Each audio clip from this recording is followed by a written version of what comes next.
ప్రజా సంకల్ప యాత్రలో భాగంగా ప్రతి ఒక్కరిని కలుసుకొని వాళ్ళ అవసరాలు తెలుసుకొని ప్రజల బాగోగులు తెలుసుకొని పాలనకు సంబంధించి ఏం కావాలి, ప్రజలకు సంబంధించింది ఎలాంటి పనులు చేయాలి, వాళ్ళు ఎలాంటి కష్టాల్లో ఉన్నారు, వాటన్నిటి కూడా పరిష్కారం చేయాలి అని చెప్పి ప్రతి ఒక్కరిని కూడా అడిగి తెలుసుకొని నేను ఉన్నాను కంపల్సరిగా అన్ని ఇన్న తర్వాత నేను ఉన్నాను అని చెప్పినటువంటి ఏకైక ముఖ్యమంత్రి జగన్మోహన్ రెడ్డి గారని ఈ సందర్భంగా తెలియపరుస్తున్నాను. ఇప్పుడు ఆయన ప్రజా సంకల్ప యాత్ర పూర్తి చేసుకొని 3 సంవత్సరాలు అయిన సందర్భంగా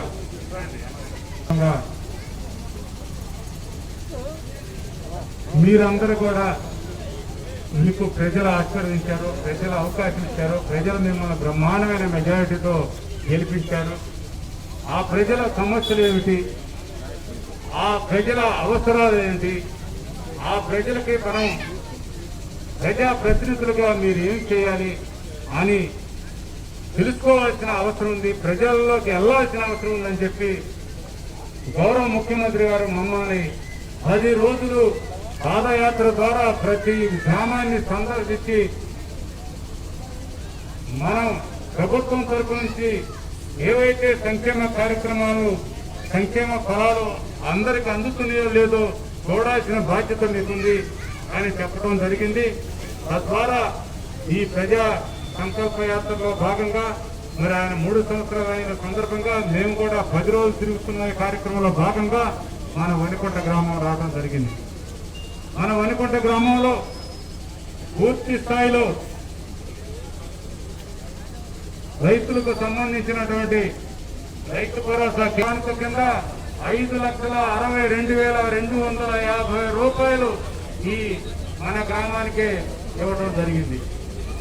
అదేవిధంగా రైతు భరోసా 450 మంది రైతులకి రైతు భరోసా కింద 1,12,50,000 రూపాయలు మన గ్రామానికి ఇవ్వడం జరిగింది. ఏ ప్రభుత్వం ఎప్పుడు మనం చూడనటువంటి పరిస్థితి.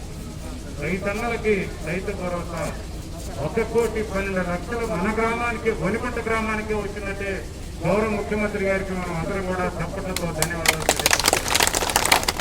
అదేవిధంగా అమ్మఒడి అని చెప్పి అర్హత ఉన్న ప్రతి పేదవాళ్ళ బిడ్డని బడికి పంపిస్తే అమ్మ అకౌంట్కి నేరుగా 15,000 రూపాయల కాడికి దాదాపుగా ఈ గ్రామానికి 27,30,000 రూపాయలు ఈ గ్రామానికి అందించడం జరిగిందని కూడా ఈ సందర్భంగా తెలియపరుస్తున్నాం. అంటే రెక్కాడితే కానీ కప్పాడితే పేద వాళ్ళ బిడ్డల్ని చదివించుకోవాలంటే అందరి బిడ్డల్ని బాగా బడికి పంపించుకోవాలన్నది. కానీ అవకాశం లేక, వెసులుబాటు లేక, చేతిలో మరి డబ్బు లేక బడికి పంపించుకోలేని పరిస్థితి.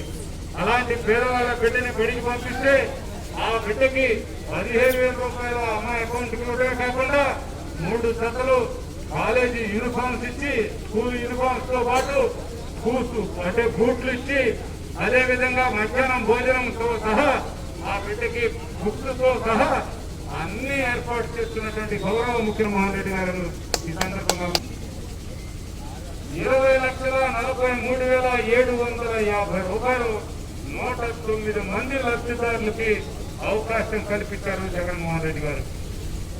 అదేవిధంగా జగనన్న తోడు ఆ కార్యక్రమంలో భాగంగా 14 మందికి అవకాశం కల్పించారు. 1,40,000 రూపాయలు మన ఊరికే రావడం జరిగింది.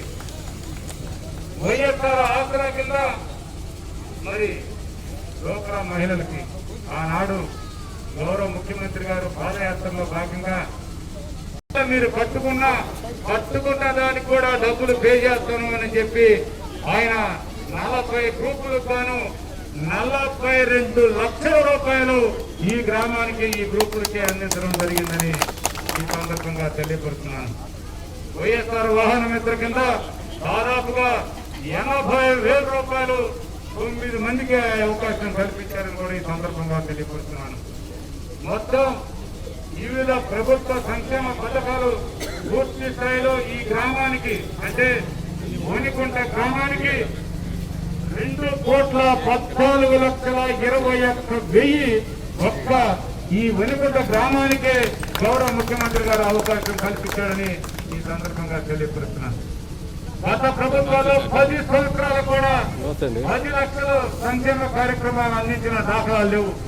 కరెక్ట్గా 16 నెలలకే 2,14,21,000 గౌరవ ముఖ్యమంత్రి జగన్మోహన్ రెడ్డి గారు అవకాశం కల్పించాడని ఈ సందర్భంగా తెలియపరుస్తున్నాను.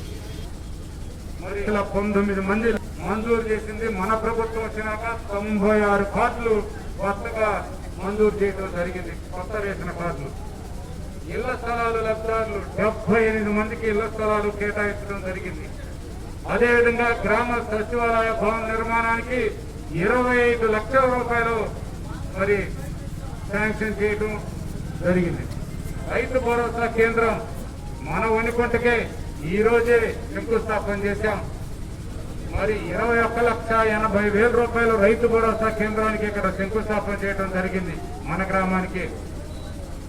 మరి అదేవిధంగా పాల సేకరణ కేంద్రం అది కూడా కొత్తగా నిర్మాణం చేసి గవర్నమెంటే పాల్గొని గవర్నమెంటే పాలు తీసుకోవడం, మహిళలకి ఉపాధి కల్పించే విధంగా ఒక సొసైటీ ఫామ్ చేసి ఆ సొసైటీ ద్వారా నేరుగా ఆ మహిళలే ఆ పాల సేకరణ చేసినటువంటి పాలని ప్రభుత్వానికి అమూల్ డైరీకి అందిస్తారని కూడా ఈ సందర్భంగా తెలియపరుస్తున్నాను.